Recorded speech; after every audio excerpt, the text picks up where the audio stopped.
was really interested in understanding the human dynamics better, what motivates individuals to join extremist groups, and also potentially what we can do on a psychological level to get them out of extremist groups again.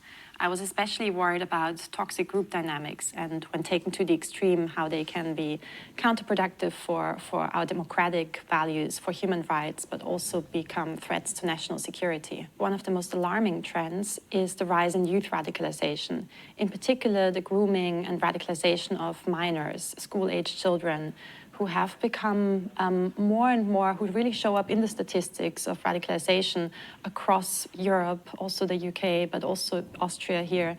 We see that young people are more and more prone to different types of extreme ideologies. And also and that's related to this phenomenon, but is the nihilistic violence, the rise in nihilistic violence. So violence that is being glorified in some of these online subcultures just for the sake of glorifying violence, so that there is no clear ideology anymore beyond nihilism.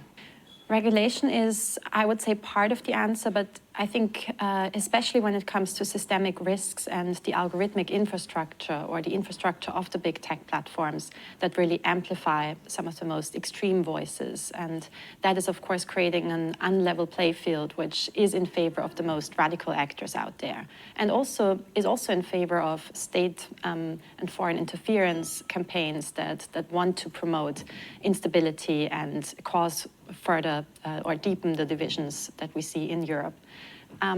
But I think beyond that, it's really necessary to build more resilience. And that applies to both the younger generations, but I think not just the digital natives, as we call them, but also the digital migrants. People in the older generations who are not so familiar with the new technologies, where I think, especially at the intersection of psychology and digital literacy, there's a lot of work that still needs to be done there. There are definitely cases and success stories that give me hope. And I would say one of the perhaps trends that give me a lot of hope for the future and where things are going, not in the short term, but I think in the mid and long term, is that the next generations seem to be a lot more naturally inclined to understanding how social media has an impact on their psychology, on group dynamics.